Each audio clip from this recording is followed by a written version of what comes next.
ॐ वक्रतुण्ड महाकाय कोटिसूर्यसमप्रभ निर्विघ्नं कुरु मे देव सर्वकार्येषु सर्वदा। वेणुवादनशीलाय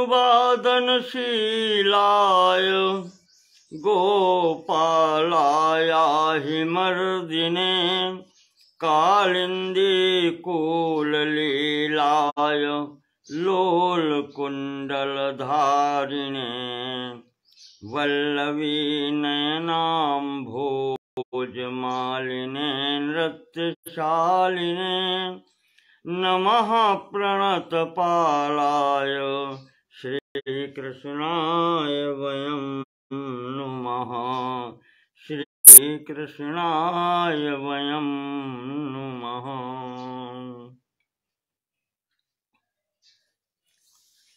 सच्चिदानन्दरूपाय कृष्णाय क्लिष्टकारिणे नमो वेदान्तवेद्याय गुरवे बुद्धिसाक्षिणे कृष्णद्वैपायनं व्यासं सर्वलोकहिते रतं वेदाब्जभास्करं वन्दे समाधिनिलयं मुनिम्। ओम श्रीमद् भागवत के प्रारंभ में मंगलाचरण का विवरण कल मैंने आपको दिया था। आज के इस अंक में मंगलाचरण के पश्चात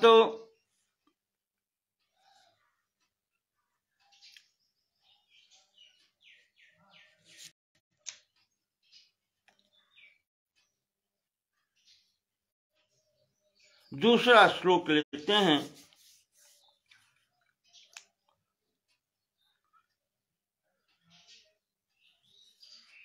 जिसमें बतलाया गया है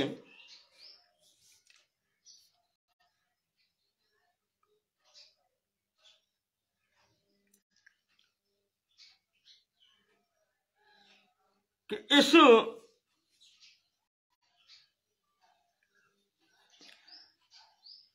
ग्रंथ का श्रवण करने से, मनन अनुशीलन करने से क्या मिलता है।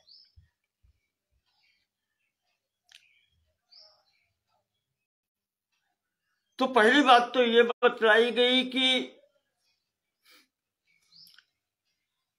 जिस परब्रह्म परमात्मा में तीनों स्थितियां हैं, जन्म आदि, उत्पत्ति, स्थिति और प्रलय, जिसके अंतर्गत हैं, इस संपूर्ण सृष्टि प्रपंच में वही अनुगत है, अर्थात वही निमित्त कारण है और वही उपादान कारण भी है। वो स्वयं प्रकाशित है।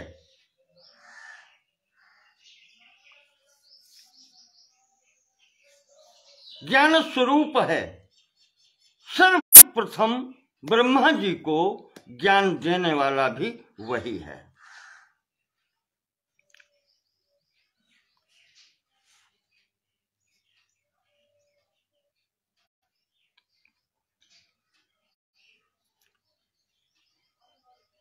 अज्ञान रूपी अंधकार मिटाने वाला भी वही है। वही परम सत्य है और हम उसके शरण में जाते हैं, हम उसका ध्यान करते हैं। इसके पश्चात अब आगे कहते हैं, धर्म प्रोज्झित कैतवोत्र परमो निर्मत्सराणां सताम वेद्यं वास्तवमत्र वस्तु शिवदम् तापत्रयोन्मूलनम्। श्रीमद्भागवते महामुनिकृते किं वा परैरीश्वरः सद्यो हृद्यवरुध्यते त्रिकृतिवी शुश्रूषुभिस्तत्क्षणात्।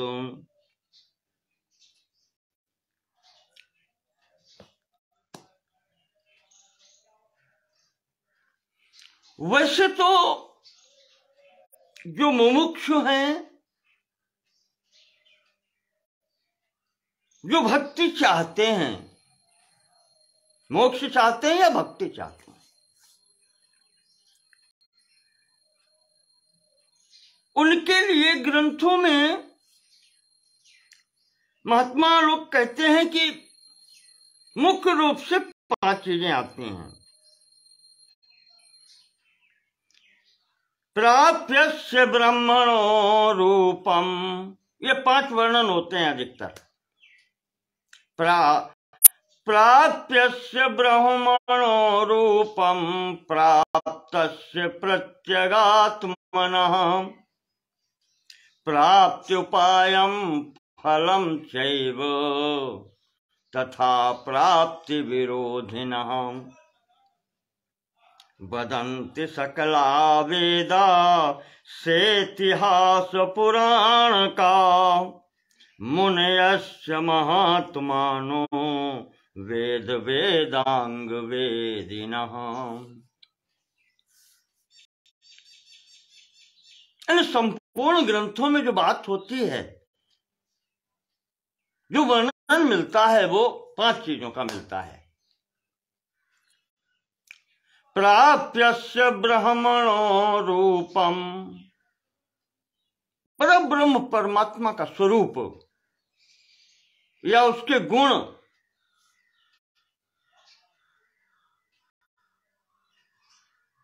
आदि का विवरण जो प्राप्य है, यानी जो जिसको प्राप्त करना है, उसका वर्णन। प्राप्तस्य प्रत्यगात्मनः, और उस आत्मा का वर्णन होता है जो प्राप्त है, जीव, उसके विषय में बात होती है। प्राप्ति उपायम, उस परब्रह्म परमात्मा को प्राप्त करने के उपाय, और जब प्राप्त हो जाए तो उसका फल।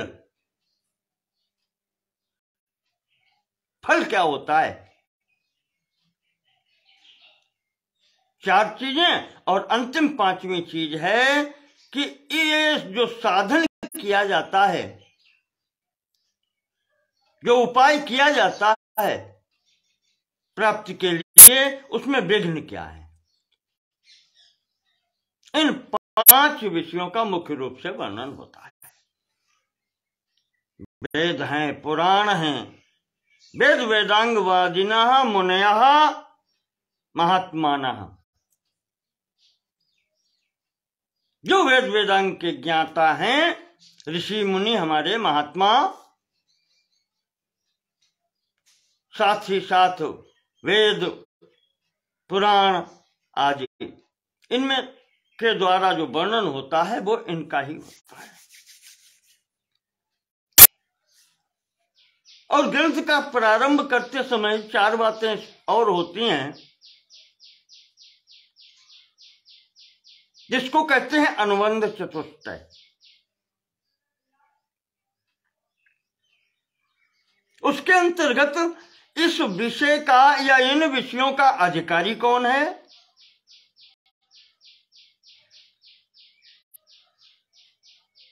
ग्रंथ का विषय से संबंध क्या है, उसमें विषय कौन वर्णित हैं, और प्रयोजन क्या है।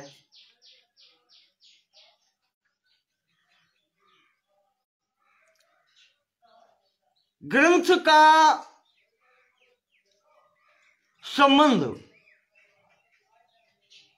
परमात्मा से है। यहां कहा गया है ऐसा वांगमयी मूर्ति प्रत्यक्षा वर्तते हरे। परमात्मा से इस वांगमयी मूर्ति का सीधा संबंध है। विषय इसमें जो वर्णित है उसके परमात्म स्वरूप का ही वर्णन है। और विषय मैंने आपको बता दिए, यही होते हैं परमात्म स्वरूप का ज्ञान, स्वस्वरूप का ज्ञान, प्राप्ति का उपाय, प्राप्त होने के पश्चात फल और प्राप्ति के मार्ग में होने वाले विघ्न, ये विषय वर्णित होते हैं।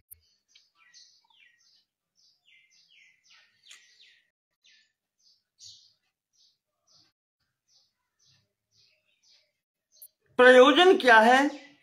प्रयोजन यही है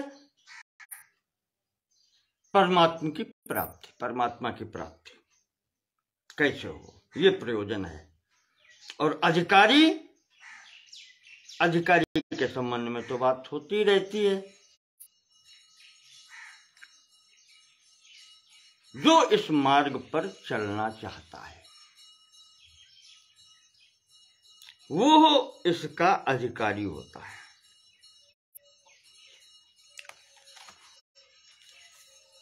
जो इस मार्ग पर चलना चाहता है वही इसका अधिकारी है।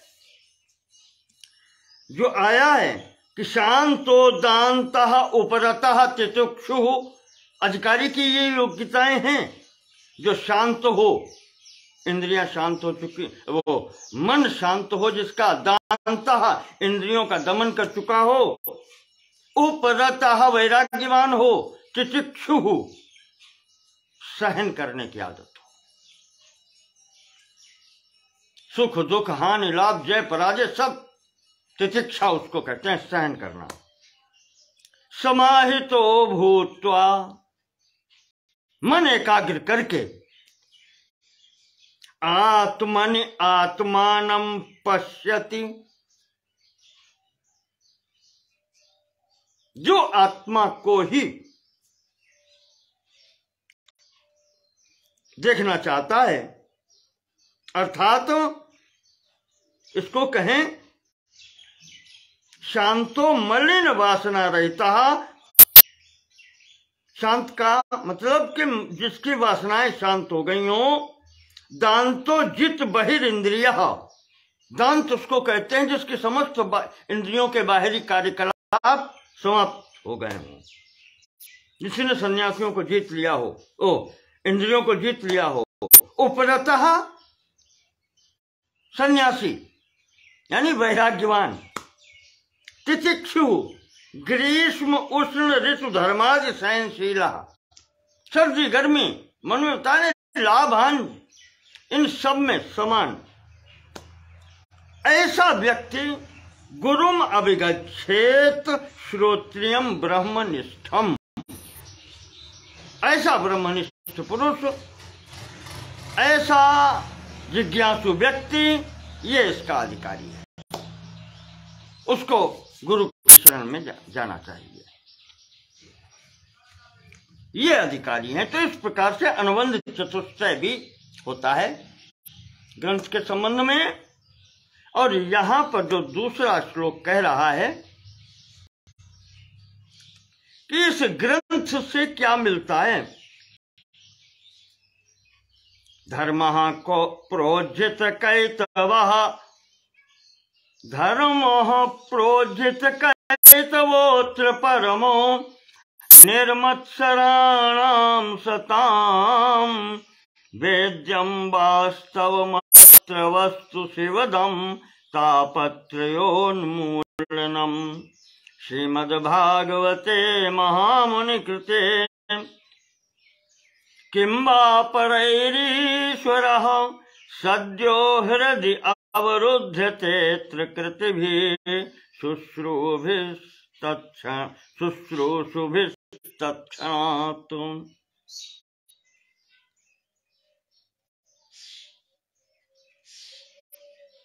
कहते हैं कि अस्मिन् श्रीमद् भागवते महामुनि कृते,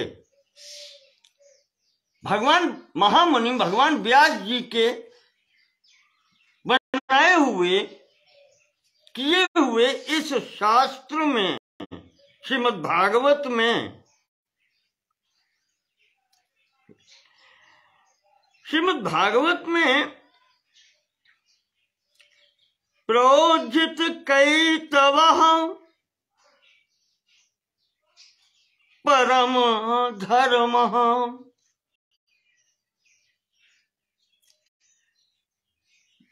प्रोज्झित कैतवः, जो कितव हैं, जो ठगने वाले हैं,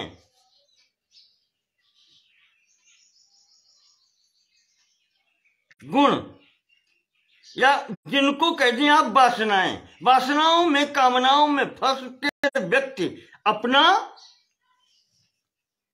अपनी हानि करता है, तो यही कितव कहे जाते हैं, कितव ठग चोर। तो प्रोज्झित कैतवः,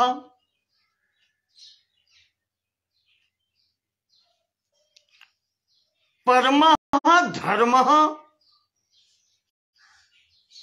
ऐसा परम धर्म जो इनका उन्मूलन करने वाला है, हानिकारक तत्वों का, काम क्रोध मोद मद मत्सर मोह मद मत्सर, इन सब का उन्मूलन करने वाला जो है परम धर्म, उसका निरूपण हुआ है श्रीमद् भागवत में, महामुनि व्यास जी ने किया है। अत्र और यहां पर होता क्या है, निर्मल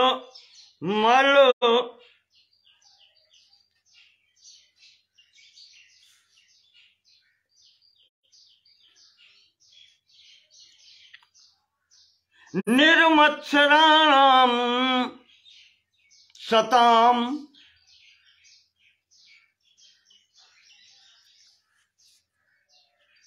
अत्र निर्मत्सराणाम सताम, अर्थात जो निर्मल अंतःकरण वाले हैं, जिनका मत्सर ईर्ष्या द्वेषादि सब शांत हो गया है, ऐसे सज्जन पुरुषों को वेद्यम वास्तवम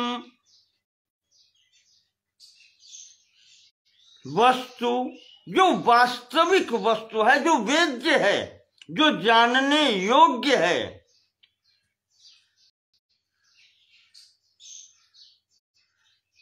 उसका निरूपण किया गया है। अर्थात परमात्म निरूपणम अस्ति अत्र, यहां उस परमात्म तत्व का निरूपण किया गया है।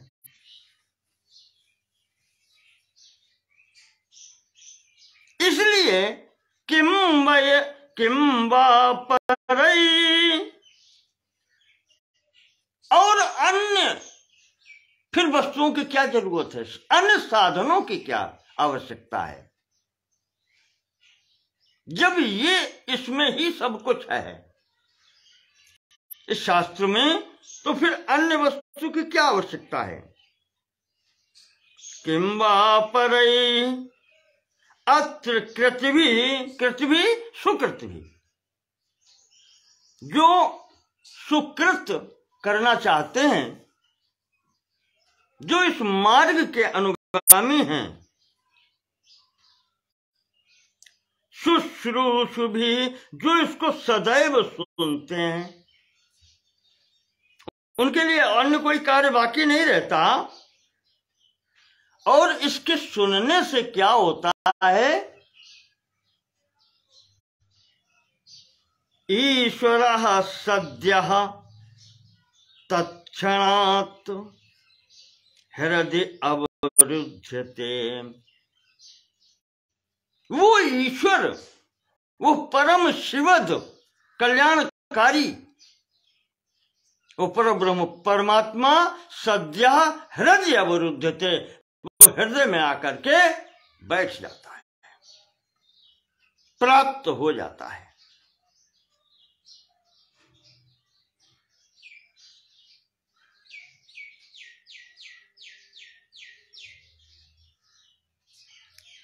तो इस ग्रंथ में जो महामुनि व्यास जी ने बनाया है श्रीमद् भागवत ग्रंथ, इसमें संपूर्ण कामनाओं से प्रौज्यत कैतवा, संपूर्ण कामनाओं से रहित उस शिव तत्व का वर्णन किया गया है। वह परम सत्य जो है, वह शांत निर्मल चित्त ऋषियों मुनियों के द्वारा जो जानने योग्य है, उसका वर्णन किया गया है। तो इस शास्त्र को छोड़ करके फिर अन्य शास्त्रों की क्या आवश्यकता है, अन्य पुस्तकों की, अन्य विद्याओं की क्या आवश्यकता है, जबकि ऐसा वांग्मयी मूर्ति, ये जो भगवान की वांग्मयी मूर्ति है, इसको सुनने मात्र से शुश्रूषि भी हृदय अवरुद्धते, वो परम सत्य, वो परब्रह्म परमात्मा जो इसके सुनने मात्र से उस श्रोता के, उस सुनने वाले के हृदय में आकर के विराजमान हो जाता है। सद्य तुरंत, कोई देर नहीं होती है। ऐसा परमात्मा तत्व है जिसका इसमें ग्रंथ में वर्णन है। तो निगम कल्पतरोर गलितम फलम शुकमुखादमृतद्रव संयुतम पिबत भागवतम रसमालयम मुहुरहो रसिका भुवे भावुका।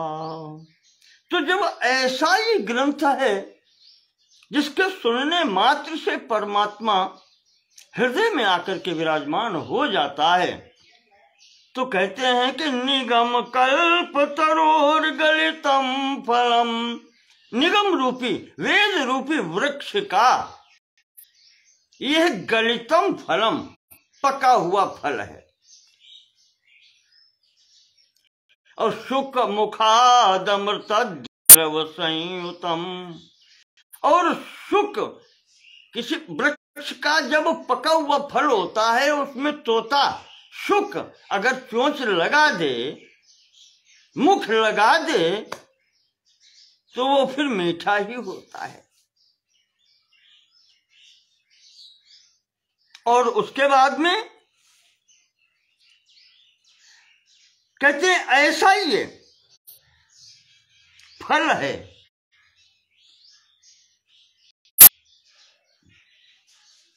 वेद रूपी कल्प वृक्ष का पका हुआ फल, जिसमें सुखदेव जी महाराज के, जो सुखदेव जी के महाराज के मुंह से भी निसृत हुआ है, अर्थात उस फल को सुखदेव जी रूपी तोते ने अपनी चोंच लगाई है, मुंह लगा दिया है, तो अमृत द्रव संयुतम हो गया है।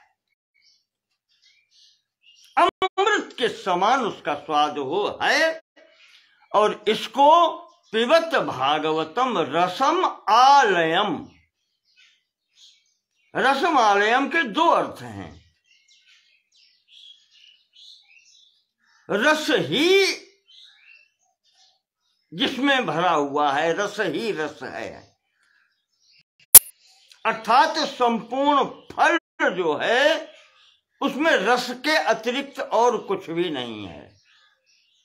लौकिक वृक्ष फलों में आपने देखा है अंदर निस्सार भाग भी निकलता है, बीज रूपी, वो निकाल के फेंकते हैं, पर इसमें ऐसा कुछ नहीं है।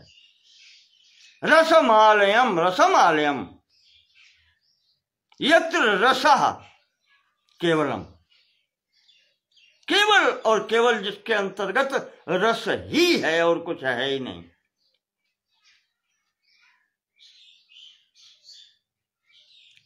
दूसरा अर्थ लेते हैं, रसम आलयम पिबत,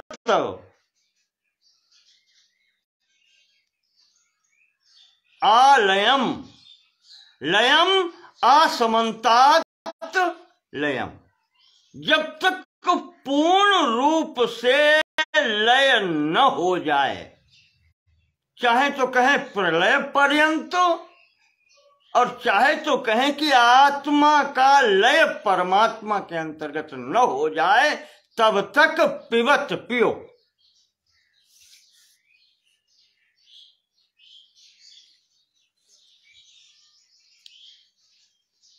पिबत भागवतम रसम आलयम।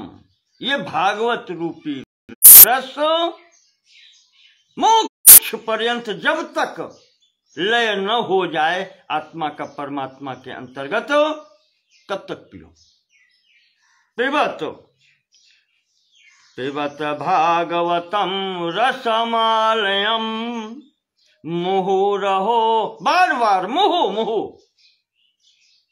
मुहुरहो रसिका। ये रसिक जो चाहते हैं, अधिकारी हैं, उनके लिए है। जो चलना ही नहीं चाहता इस मार्ग में, उसके लिए कुछ नहीं है। जो रसिक हैं इसके, जो रस चाहते हैं, मुहुरहो रसिका भुवि भावुका। भावुका रसिका, जो भावुक हैं, भावपूर्ण हैं और रस के चाहने वाले हैं, उनके लिए ये फल है श्रीमद् भागवत रूपी, जो निगम कल्पतरो गलितम फलम। वेद वृक्ष या कहें कि वेद रूपी कल्प वृक्ष का ये रस से भरा हुआ जो फल है, हे पृथ्वी निवासी भावुक रसिक जनों, इसका आलयम पिबत। जब तक प्रयोजन की सिद्धि न हो जाए, लय न हो जाए, मुक्ति न हो जाए, तब तक पीते रहो, बार बार पीते रहो। इस प्रकार से महाराज ने यहां पर इन दो श्लोकों में, द्वितीय और तृतीय में, यह अनुबंध चतुष्टय का वर्णन कर दिया है। कौन अधिकारी है? भूमि भावुका रसिका, ये अधिकारी हैं। प्रयोजन क्या है वो पहले उसमें बता दिया है।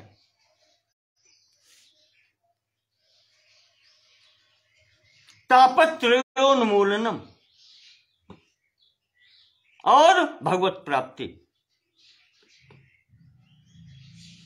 तीनों तापों से छुटकारा और भगवत प्राप्ति, ये प्रयोजन है।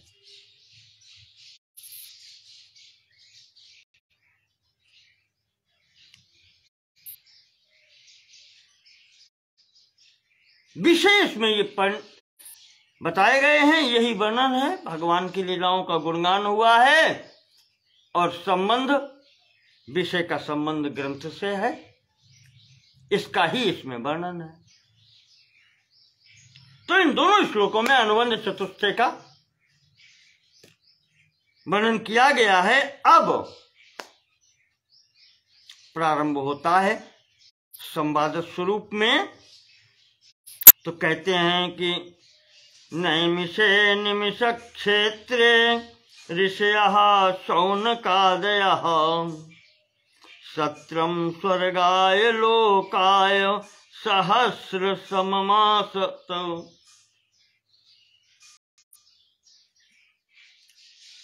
इस कलयुग में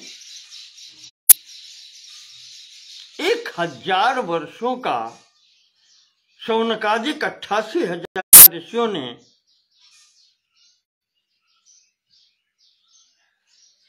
सत्र करने का निर्णय लिया था।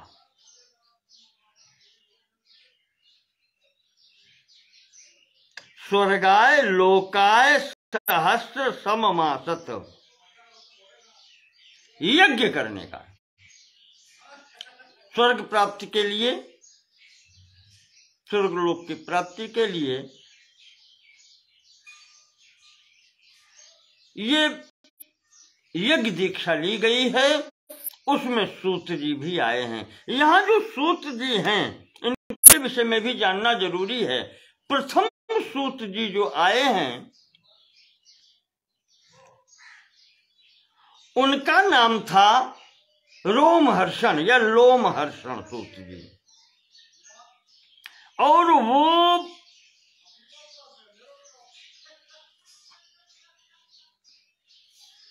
कहते हैं कि जब देवताओं ने यज्ञ किया था, दक्ष यज्ञ में या भगवान ब्रह्मा जी के यज्ञ में हुआ ये, आहुति जब यज्ञ में डाली गई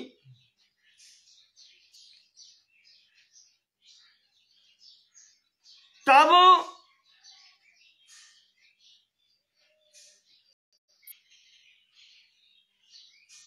ब्रह्मचरु में छात्र चरु मिश्रित हो गया, इंद्र का चरु मिश्रित हो गया बृहस्पति के चरु में। उस कारण यज्ञ कुंड से इनकी उत्पत्ति हुई है। अयोनिज हैं रोमहर्षण जी, इनका नाम है रोमहर्षण या लोमहर्षण, और ये सूत कहे गए। क्यों? इसीलिए कहे गए। वहां महाभारत में शांति पर्व में अथवा अनुशासन पर्व में जहां पर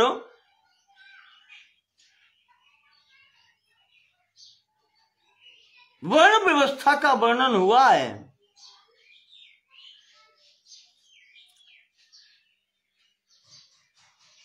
संभवतः अनुशासन पर्व में, तो वहां संतानें जो बताई गई हैं दो प्रकार की बतलाई गई हैं।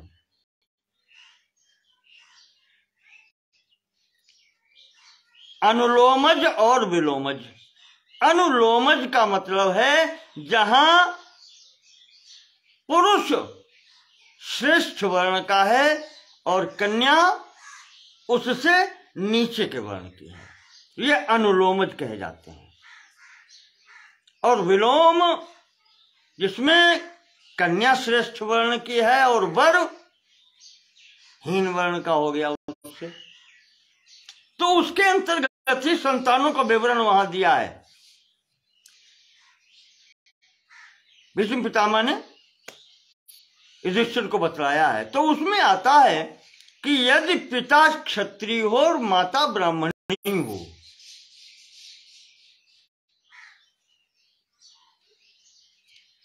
तब जो पुत्र प्राप्त होता है वो सूत होता है।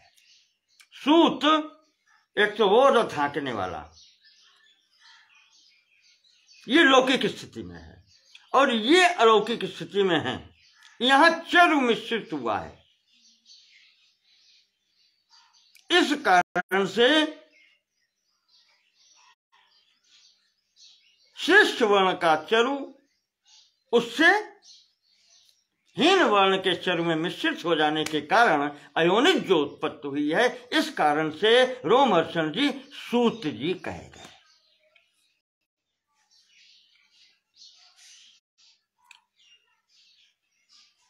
एक बार, ये द्वापर की ही घटना है, अंतिम समय की, महाभारत युद्ध के समय ही आप समझ लीजिए, जो बलराम जी तीर्थ यात्रा के लिए चले गए थे, इन लोगों ने महाभारत युद्ध में भाग नहीं लिया। बलराम जी ने कह के मना कर दिया कि मेरे दोनों शिष्य हैं, भीम भी मेरा शिष्य है और दुर्योधन भी मेरा शिष्य है, इसलिए मैं युद्ध में नहीं पड़ूंगा, ये परिवार की लड़ाई है। और वो तीर्थ यात्रा के लिए निकल गए। उसी तीर्थ यात्रा में एक स्थान पर उन्होंने देखा कि रोमहर्षण सूत्र जी पौराणिक कथाएं सुना रहे थे और अन्य ऋषि मुनि सुन रहे थे। सबने बलराम जी का सत्कार किया। व्यासपीठ की एक मर्यादा होती है, जब तक प्रसंग पूर्ण न हो जाए, जब तक वक्ता व्यासपीठ का त्याग न करे, तब तक वो किसी का सम्मान नहीं कर सकता, उसका सब सम्मान करते हैं। ऐसी स्थिति बन गई। रोमहर्षण जी सुना रहे थे, व्यासपीठ पर थे, ये बलराम जी आ गए तो श्रोता वर्ग में थे, सबने सम्मान किया। रोमहर्षण जी उस पर बैठे रहे तो वहां पर बलराम जी को क्रोध आ गया कि इन्होंने सम्मान नहीं किया और उन्होंने कुशा उठा करके प्रहार कर दिया। रोमहर्षण जी का शरीर छूट गया। अब लोगों हाहाकार मच गया, सत्र बीच में चल रहा था, अब क्या हो। लोगों ने कहा, महाराज आपने ब्रह्म हत्या की है, आपको प्रायश्चित करना पड़ेगा। बलराम जी अब जब शांत हुए तो उन्होंने, सब ऋषि मुनियों ने कहा कि महाराज जी नहीं, आप ही मर्यादा बांधने वाले हैं और आप ही मर्यादा का उल्लंघन करेंगे तो संसार में फिर कोई मानेगा नहीं, आपको प्रायश्चित करना होगा। तो कैसे होगा प्रायश्चित? तब ऋषियों ने निर्णय लिया कि इनके रोमहर्षण जी के पुत्र हैं, उग्रश्रवा नाम है इनका, इस पीठ पर, व्यासपीठ पर अब उग्रश्रवा जी का पूजन कीजिए और पुनः तीर्थ यात्रा कीजिए, दान पुण्य कीजिए और प्रायश्चित कीजिए। बलराम जी ने वैसा किया। तो इस प्रकार से ये द्वितीय सूत्र जो हैं, उन्होंने आगे का पौराणिक कथावाचन उन्होंने फिर किया है आगे, और ये इन्हीं ने महाभारत सुनाया है जन्मेजय जी के सर्वसत्र में।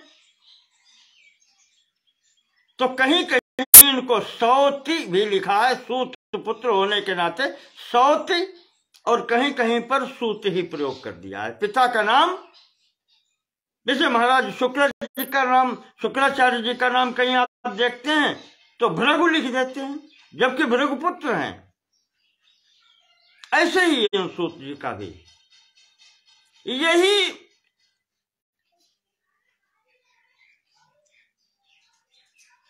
जब आगे बैठे हैं, एवं उग्र शवः प्रस्त ऋषिभि नैमिषारण्ये में बैठे हुए उग्र श्रवा से ये पूछा गया है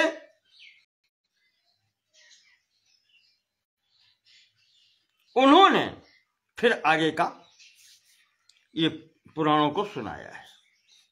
तो सूत जी का परिचय इस प्रकार से है। तो यहां पर आया है कि नैमिष क्षेत्र में जहां शौनक ऋषि 88,000 ऋषियों के प्रतिनिधि के रूप में बैठे हैं, 1000 वर्ष के यज्ञ की दीक्षा ली गई है, तो उसमें जो मध्य में समय मिलता है उसमें सत्संग होता है, बातें होती हैं, चर्चा होती है, ऋषि मुनि कुछ पूछते हैं, सूत जी सुनाते हैं, उसी का वर्णन है। तये कदा तुम मुनयः प्रातर्हुताग्नेयः, एक बार उसी सत्र में प्रातः काल में यज्ञ पूर्ण हो चुकी थी। हुताग्नेयः, अग्नि में जो आहुतियां दी जानी थी वो हो चुका था। प्रातःकाल का सत्र, तो सत्कृतम सूतमासीनम, उसके पश्चात बैठे हुए सूत जी का सभी ऋषियों ने सत्कार किया। पप्रच्छुरिदमादरात्, और बड़े प्रेम से आदर पूर्वक उनसे ये पूछा। क्या पूछा?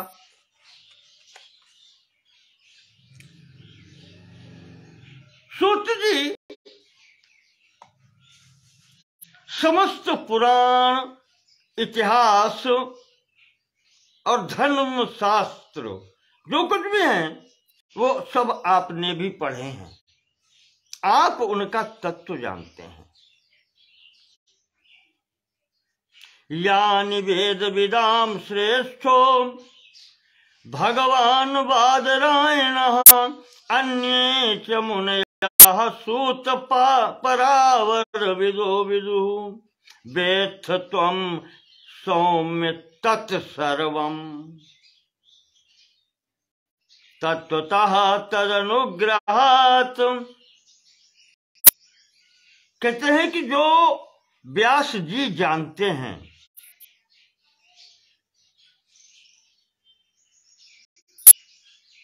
वेद वेदाम श्रेष्ठो भगवान बादरायणा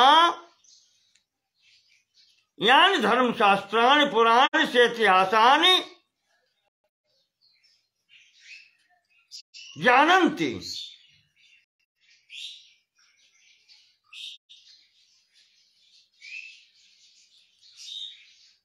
वेत्थ त्वं तत्सर्वम्। हे सौम्य सूत जी, आप वो सब जानते हैं। तत्वतः तद अनुग्रहात्, और गुरु जी की कृपा से, व्यास जी की कृपा से वो सब कुछ आप जानते हैं। तो इसलिए आप वो सब कुछ जो जानते हैं वो हमको भी बतलाएं। ब्रूयुः स्निग्धस्य शिष्यस्य गुरवो गुह्यमप्युत आरत अधिकारी जहाँ पावहीं गुरौ तत्व न साधु दुरावहीं। सुन जी वही कह रहे हैं, यदि हम अधिकारी हैं तो आप हमारे गुरु स्थान पर हैं, और जब योग्यतम शिष्य शरण में आता है, अधिकारी शिष्य जब शरण में आता है, तो गुरु जी फिर कुछ गोपनीय नहीं रखते, रहस्य से रहस्यपूर्ण बात भी उसको सुनाते हैं, उसके कल्याण के लिए।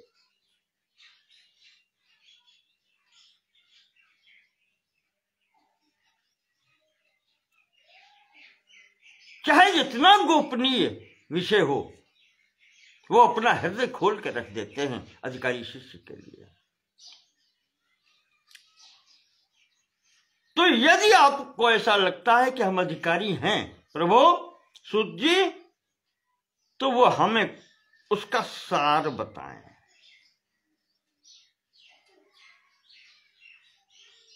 तत्र तत्रांजसायुष्मन् भवता यद विनिश्चितम् पुंसाम एकांततः श्रेयः तन्नः संसितुमर्हसि। और महाराज उसको विचार करके संपूर्ण जो हमारे कल्याण के लिए बात हो वो आप हमें बताएं। एकांततः श्रेयः, जो अत्यंत कल्याणकारी हो।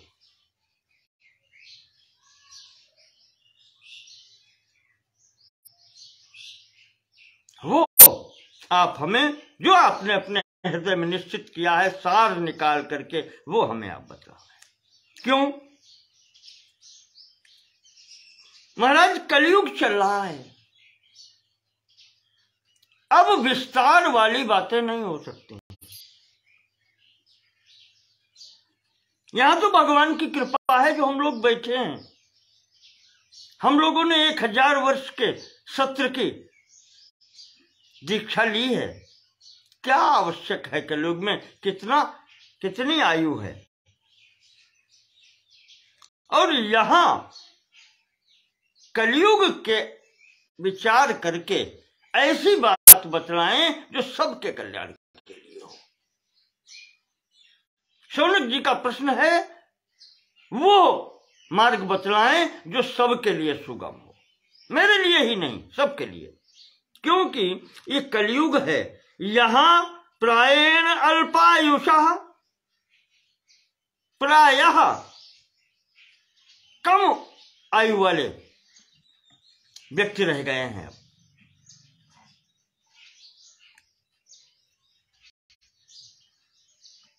मंदासु मंदमतयो मंदभाग्याह्युपद्रुता भूरिणि भूरि कर्माणि श्रोतव्यानि विभागशः। एक तो मंद वैसे भी हैं, कलयुग में उत्पन्न हुए हैं। निकृष्टतम प्राणी कलयुग में आते हैं। सुमंदमतयो, मंदमती नहीं है, सुमंदमती है, बहुत थोड़ी सी बुद्धि है,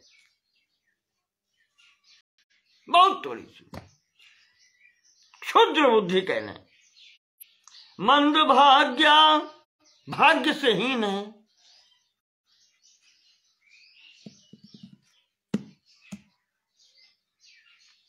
उपद्रुता, और इतने उपद्रव से पीड़ित है।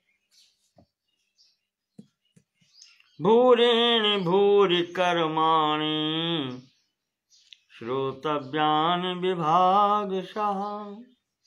बहुत से यहाँ पर मार्ग हैं, बहुत सी बातें लोग बतला देने वाले हैं, और ये कामों में ही पड़ा रहता है बहुत से।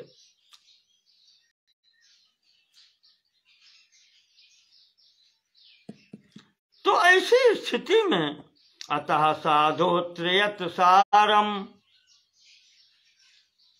समुद्रत्य मनीषियातुम। महाराज, जो आपने समस्त वेद पुराण इतिहास और सब धर्म शास्त्रों का जो निचोड़ निकाला है, सार निकाला है, वो आप बतलाओ अपनी बुद्धि से, जो हमारे कल्याण के लिए हो। वो हमें बतला रहे हैं, ये नात्मा संप्रसीदति, जिससे वो पर ब्रह्म परमात्मा प्रसन्न होता हो।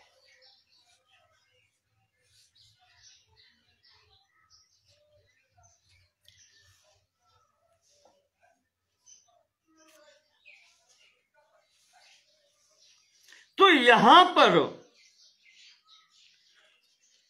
शौनक जी ने जो प्रश्न किए हैं, सूत जानासि भद्रम ते भगवान सात्वताम पति देवक्याम वसुदेवस्य जातो यस्य चिकीर्षया तन्नः शुश्रूषमाणानाम् अर्हस्यङ्गानुवर्णितुम् यस्यावतारो भूतानां क्षेमाय च भवाय च।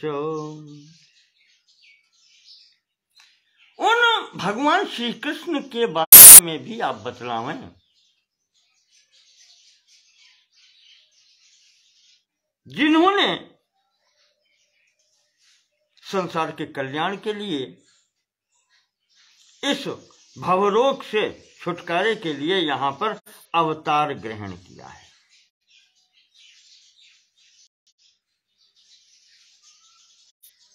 उनका वर्णन आप करें। आपन्नः संस्कृतिं घोराम यन्नाम विवशो गृणन् ततः सद्यो विमुच्येत यद बिभेति स्वयं भयम् विवसहु जासो नाम नर कहाई जन्म अनेक कोटि अघदहाई। ऐसे जो हैं भगवान जिनका नाम विवशता से भी अगर निकल जाए मुंह से, तब भी प्राणी का कल्याण हो जाता है।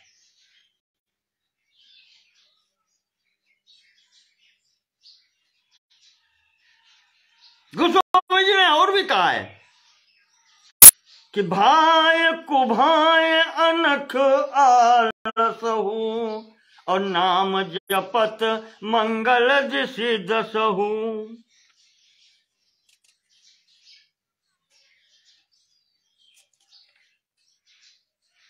ऐसे जो परमात्मा है, जिनका विवशता पूर्वक नाम लेने से भी ततः सद्यो विमुच्येत, वो मुक्त हो जाता है तुरंत ही।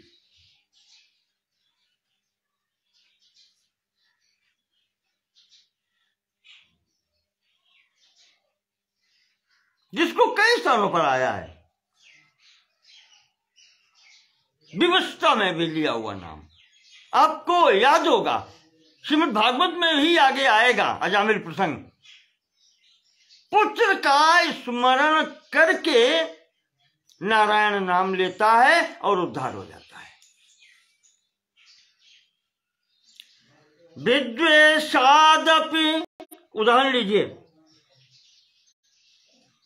किसी स्मृति में आया है कहीं, विद्वेषादपि गोविंदम दम घोषात्मजः स्मरण। दम घोष जी का आत्मज शिशुपाल, जिसने कृष्ण का गालियां दी हैं, गालियों के बहाने से उनका स्मरण किया है। शिशुपालो गतः स्वर्गम किम पुनः तत्परायणः। ऐसा शिशुपाल, उसका उद्धार अगर हो गया है, तो जो उस परमात्मा के आश्रित हैं, उनकी क्या बात है। किम पुनः तत्परायणः, जो उनके ही परायण हैं, उनका तो उद्धार हो ही जाना है।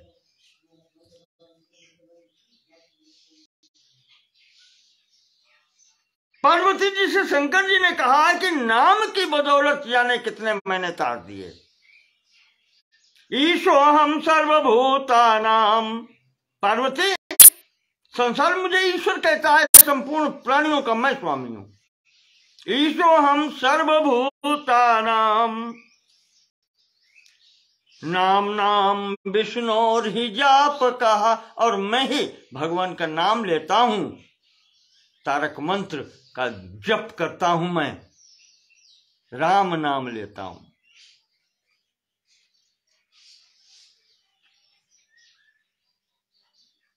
सत्यम सत्यम वदाम्येव हरेर्नान्यागतिर्नृणाम्।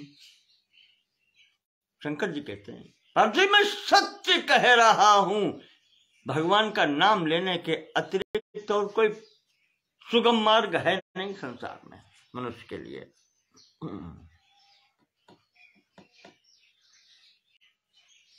आपको याद होगा, विभीषण से भगवान ने क्या कहा है जब शरण में आया है? आए शरण कोटि विप्र बध लागहि जाहि, आए शरण तजहु नहीं ताहि।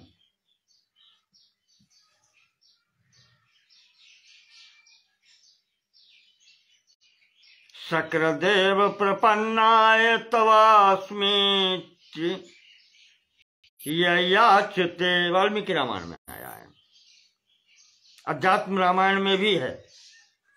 विभीषण जो भी प्रपन्न होकर के हाथ जोड़ करके सर्वभाव से शरण में आ जाता, कह देता है मैं तुम्हारा हूं, तब अस्मि इति प्रपन्नाय,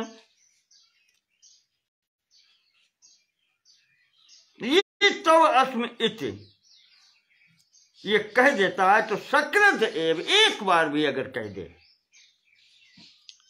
तो अभयम सर्वभूतेभ्यो ददामि एतद् वचम मम। कई स्थानों पर ये श्लोक आया है।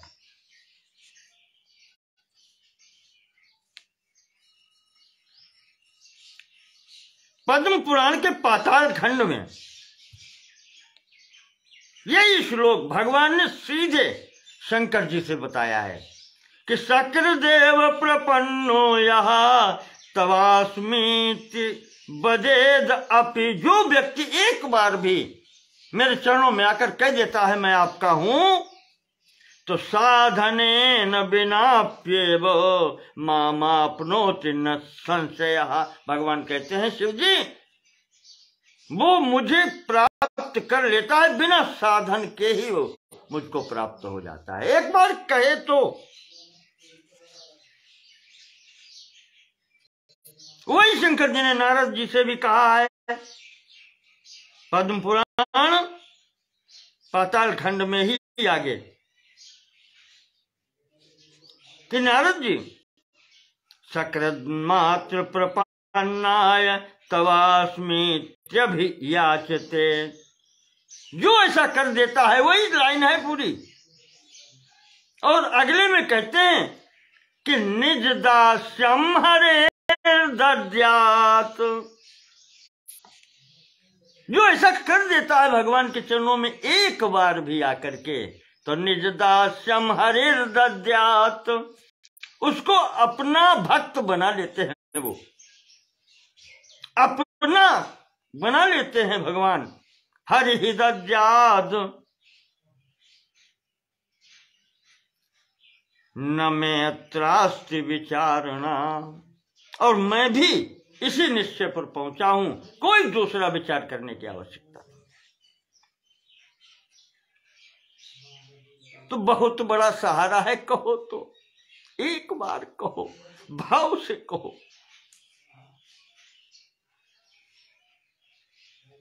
जन्म जन्म मुनि जतन कराही, अंतराम कही आवत नाही। ये राम शब्द भी, भगवान का नाम भी बहुत कठिनता से निकलता है। जन्मों जन्मों ऋषि मुनि तक प्रयास करते हैं, फिर भी अंतिम जन्म में भी उनके मुंह से नाम नहीं निकल पाता है। अंतिम समय में भगवान को भूल जाते हैं। अंते या मति ही सा गति ही। कहते हैं कि कुछ न हो, वो जीवन के अंतिम समय में, अंतिम सांस में ही अगर भगवान का नाम निकल जाए तो कल्याण हो जाता है। अजामिल के प्रसंग में और क्या हुआ, यही तो हुआ। अंते नारायण स्मृति, इसी के लिए संपूर्ण साधन किए जाते हैं। 80 साल 90 साल इस संसार में भटकते रहे, जो करते रहे वो एक दिन में कैसे भूल जाए। उसी के लिए अभ्यास करना पड़ता है। इसीलिए कहते हैं कि भगवान के नाम का जप करो। मंत्र का न कर सको कोई बात नहीं है। कहते हैं मंत्र जप के लिए नियम होते हैं कि ऐसे ही हो सकता है, वैसे ही हो सकता है। नहा धो के बैठो, प्राणायाम करो, ये करो, विनियोग और मंत्र माला ये सब लेकर के बैठो, जप करो, ध्यान को एकाग्र करो। नाम जप में ऐसा नहीं है। मैं कहता हूं आपके समक्ष, मैं प्रमाण के लीजिए, भगवान का नाम जपने के लिए मंत्र जप के अधिकारी होते हैं। वैदिक मंत्र तो सबके लिए सुलभ नहीं है। ब्राह्मणों के लिए, क्षत्रिय, अधिकतम वैश्य जो उस श्रेणी में हो, शूद्र स्त्री उस स्थिति में वहां से। पर भगवान का नाम लेने का अधिकार सबको है और सब अवस्था में है।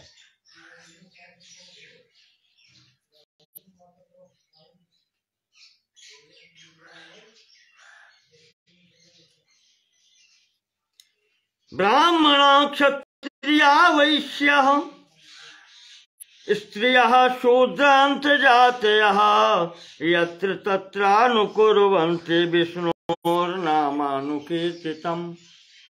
सब जगह ये सब कर सकते हैं। यहाँ पर शूद्र, अंत जातियां, चांडाल, जो भी हो, स्त्रियां, सब भगवान का नाम लेने के सब अधिकारी हैं। ब्राह्मण क्षत्रिय वैश्य तो हैं। सर्व पाप विनिर्मुक्तः ते यान्ति सनातनम। संपूर्ण पापों से मुक्त होकर के वो परम पद की प्राप्ति कर लेते हैं। न देश नियमो अत्र, इसमें देश का भी नियम नहीं है कि पूजा की चौकी पर ही बैठे हैं। मार्ग में चलते हुए कोई नहीं है पास में, साथ में अकेले चल रहे हैं, भगवान का नाम जप करो।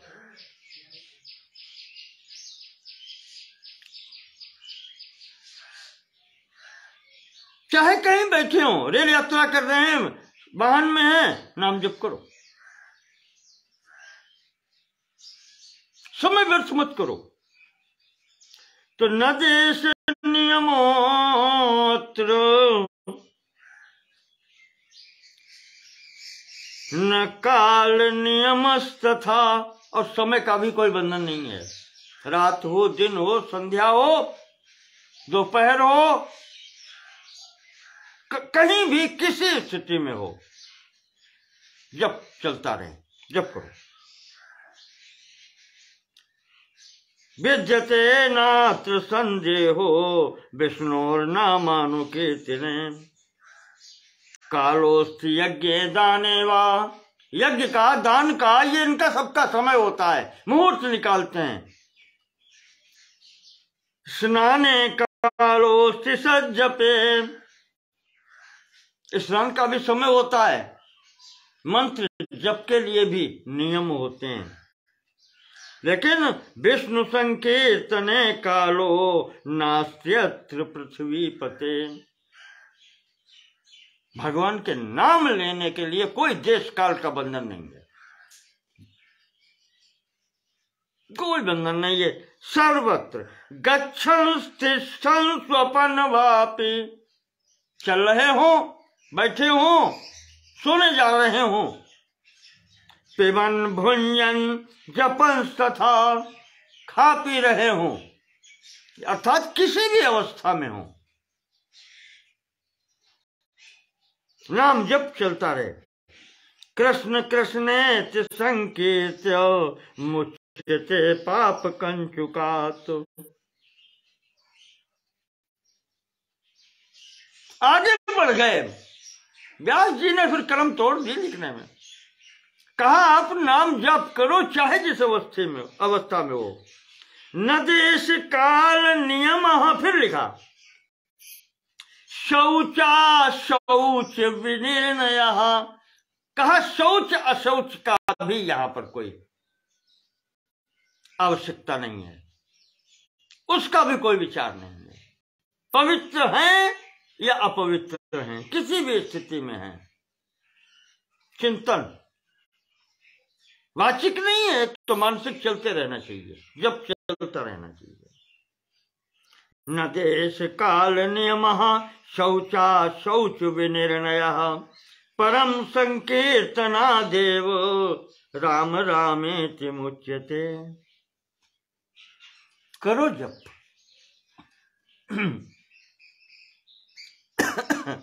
तो वही सौनक जी कह रहे हैं कि भगवान उनका चरित्र जरूर सुनाओ जिनका नाम लेने से मात्र से, नाम लेने मात्र से कल्याण हो जाता है। भगवान का नाम ऐसे ही है। कोई भी अनुष्ठान चल रहा हो और अंत में भगवान का नाम उसमें ले लिया जाए तो वो कार्य पूर्ण हो जाता है, स्वतः पूर्ण माना जाता है, कुछ भी उसमें फिर न्यूनता नहीं रहती। संभवतः बलि प्रसंग में शुक्राचार्य जी ने कहा है, जब भगवान ने बलि को बांध लिया और भगवान ने शुक्राचार्य से कहा कि ये तुम्हारा शिष्य है, तुम इसके गुरु हो, इसका यज्ञ पूर्ण कराओ। तो शुक्राचार्य जी ने कहा है भगवान से कि नारायण, आपके नाम मात्र से समस्त धार्मिक कार्य पूर्ण हो जाते हैं, और यहां तो आप स्वतः आ गए,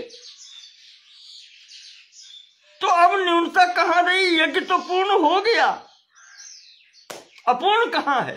आपके नाम से पूर्ण हो जाता है जो न्यूनता होती है, आप तो स्वतः आ गए। ऐसा नाम है प्रभु का। तो कहते हैं उनके विषय में जरूर सुनाएं आप।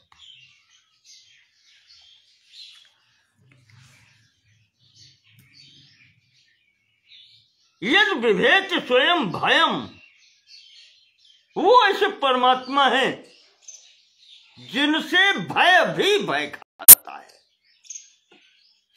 ये उपनिषद वाली वाणी प्रयोग कर दी, जिनसे मौत डरती है, जिससे इंद्र यम सब डरते हैं, जिसके भय से सूर्य चलता है, जिसके भय से वायु चलती है, ऐसा परमात्मा है वो।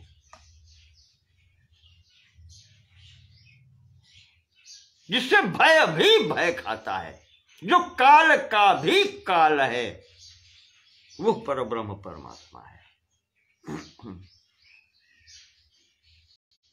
जिसके चरणों का आश्रय लेकर के ऋषि मुनि अपने को कृतार्थ समझते हैं, जिनका उद्धार हो जाता है,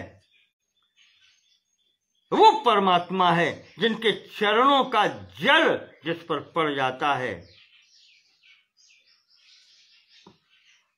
उसका उद्धार हो जाता है। गंगा जी,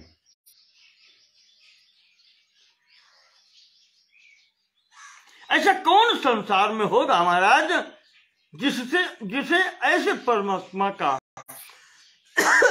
ऐसे भगवान कृष्ण का चरित्र अच्छा न लगे। उन परमात्मा के, उन भगवान कृष्ण के तस्य कर्माणि उदाराणि परिगीतानि सूरिभिः, उनके कर्म, उनकी लीलाएं जो हुई हैं, उनका विद्वानों ने जो वर्णन किया है, ब्रूहिणः श्रद्धानानां लीलया दधतः कला, उनके समस्त लीलाओं को आप हमें सुनाएं, उनके अवतार की कथा सुनाएं, क्योंकि उस स्वयं तो न वितरप्याम उत्तम श्लोक विक्रमे,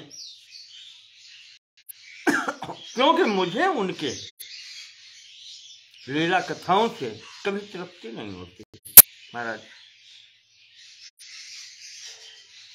यक्षणवताम रसज्ञानाम स्वादु स्वादु पदे पदे, उनकी लीलाएं ऐसी हैं, एक एक लीला में, एक एक क्षण में रस ही रस है, स्वाद ही स्वाद है, कौन तृप्त होना चाहेगा?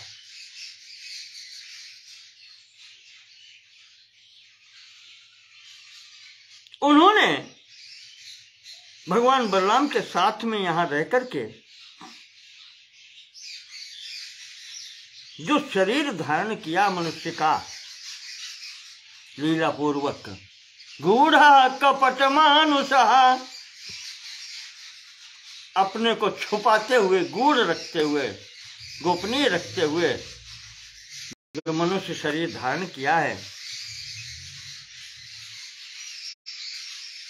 उनका आप चरित्र सुना। जिस कलयुग के भय के कारण हम यहां पर आकर के बैठे हैं, कहते हैं जब कलयुग आने को हुआ तो ये सब ऋषि ब्रह्मा जी की शरण में गए, तो ब्रह्मा जी ने स्तुति की भगवान की, भगवान ने अपने चक्र को भेजा कि जाओ इन महात्माओं को रहने का स्थान बताओ। कहते हैं यहां पर आकर के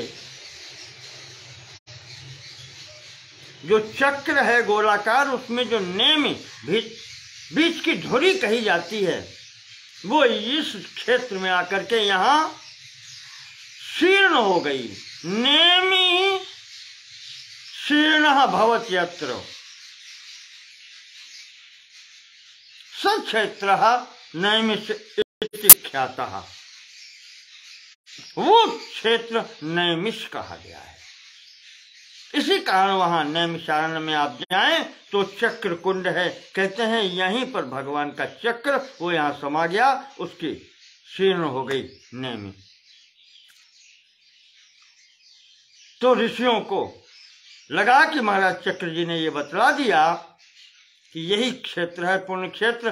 कलयुग में यहाँ कलयुग का प्रभाव प्रभावित नहीं करता, इसलिए वो सब लोग वहीं रुक गए और वहीं पर ये सत्र हो रहा है।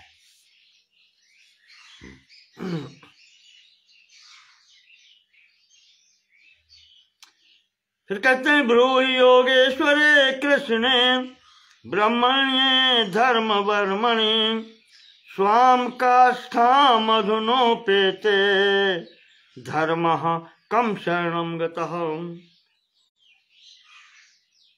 और महाराज फिर अंत में ये भी बताएं कि महाराज भगवान कृष्ण के इस धराधाम को छोड़ने के पश्चात स्वाम काष्ठाम अधुना उपेते, अपने परम धाम को जब वो चले गए तो अब अधुना धर्म कम शरणम गतः। महाराज फिर धर्म का क्या हुआ? धर्म किसकी शरण में गया? क्योंकि धर्म के रक्षक तो वही हैं। धर्म संस्थापनार्थाय संभवामि युगे युगे। धर्म की उन्होंने स्थापना की और जब वही छोड़ करके यहां से चले गए तो फिर धर्म फिर कम शरणम गता, किसके शरण में गया? धर्म कैसे यहां रहा? विद्वान लोग कहते हैं कि इस प्रथम अध्याय में महाराज शौनक जी ने जो पूछा है वो मुख्य रूप से 6 प्रश्न बनते हैं। कौन कौन से? पहला प्रश्न बनता है जो उन्होंने कहा है कि महाराज आपने सब कुछ पढ़ा है, अधीत विद्या, जो व्यास जी जानते हैं वो सब आप जानते हैं, तो उसमें आपने जो विचार किया है उन सब का सार हो और मनुष्य के कल्याण का मार्ग जो सबसे सुगम हो वो आप बतलाओ। अर्थात मानव के कल्याण का मार्ग क्या है और मार्ग वही उपाय, कल्याण का उपाय क्या है और महाराज उसमें भी जो सुगम हो वो बताएं।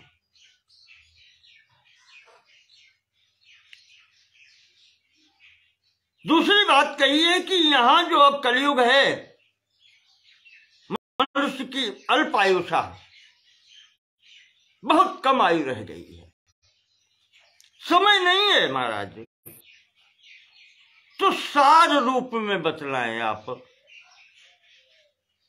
जो शीघ्र फलदायक हो।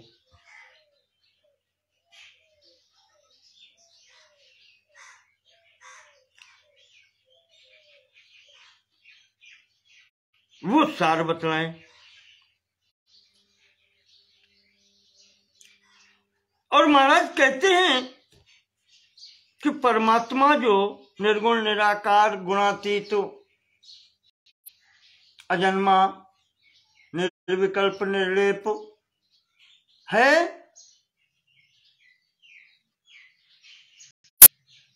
ये तो प्रश्न हर स्थान पर आता है। जो गुणातीत है वो सगुण कैसे हुआ? उस अजन्मा का जन्म कैसे हुआ, भगवान श्री कृष्ण के परिचय में यही तो बता रहे हैं। वो परमात्मा जो है और इस रूप में आया, गूढ़ा कपट मानुषा, ये शरीर धारण किया है। कहा उस अजन्मा का जन्म क्यों हुआ, कैसे हुआ।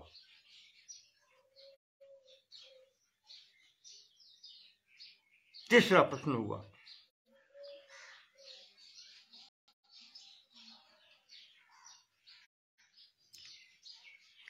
चौथा प्रश्न है कि जब जन्म हुआ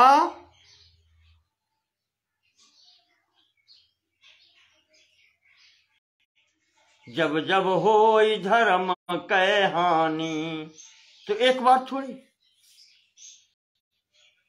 बाढ़ई असुर अधम अभिमानी, तब तब प्रभु धरि विविध शरीरा, हरहि कृपा निधि सज्जन पीरा। ऐसा तो हमेशा होता आया है, तो कब हुआ, कितनी बार हुआ, ये भी बतलाएं। इसमें ये जो यहां पर जितनी बात मैंने आपको प्रथम अध्याय में बताई है, उसका ही सार है। फिर इसी से पांचवा आता है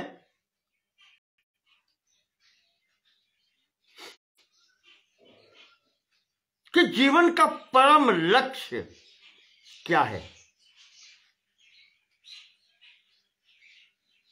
परमात्मा, मोक्ष प्राप्ति, यही तो है। उसकी प्राप्ति कैसे हो।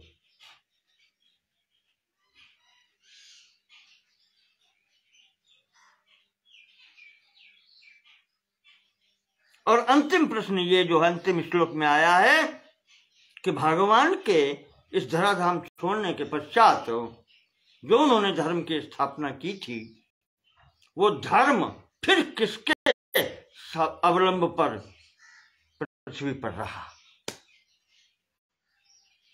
इस प्रकार से 6 प्रश्न यहां पर आते हैं। सूर्य जी ने 6 प्रश्न किए हैं इस संपूर्ण बातचीत के आधार पर, और आपको बताएं कि भगवान के भी 6 गुण बताए गए हैं। भगवान, भग कहते हैं ऐश्वर्य को, और ऐश्वर्य 6, वो जिसके पास हो वो भगवान कहा जाता है। ऐश्वर्यस्य समग्रस्य धर्मस्य यशसः श्रियः ज्ञान वैराग्ययोश्चैव शन्ना भग इतीर्णा। ये 6 भग कहे गए हैं। समग्र ऐश्वर्य, ऐश्वर्य ईश्वरता, संपूर्ण सृष्टि जिसके नियंत्रण में हो, संपूर्ण धर्म जिसके नियंत्रण में हो, धर्मस्य यश और श्री, ये संपूर्ण यश, संपूर्ण श्री जिसके अधिकार में हो, और फिर ज्ञान वैराग्ययोश्चैव, ऐश्वर्य, धर्म, यश, श्री, ज्ञान और वैराग्य, ये संपूर्ण जिसके अधिकार में हो वो भगवान होता है। कभी पढ़ा था महाराज श्री अखंडानंद जी के वेदांत भागवत दर्शन में, उन्होंने वहां बताया था, इसी कारण से श्रीमद् भागवत में इन्हीं 6 गुणों को, भगवान के 6 गुणों का वर्णन है। 12 स्कंद है, तो कहते हैं कि 2-2 स्कंदों में ज्ञान, वैराग्य, धर्म, ऐश्वर्य, यश और श्री का वर्णन है।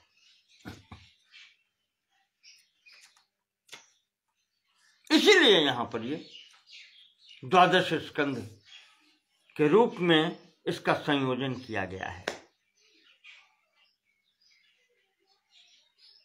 तो आज हम कुछ आवश्यक कार्य हैं, अपने प्रसंग को यहीं स्थगित करते हैं।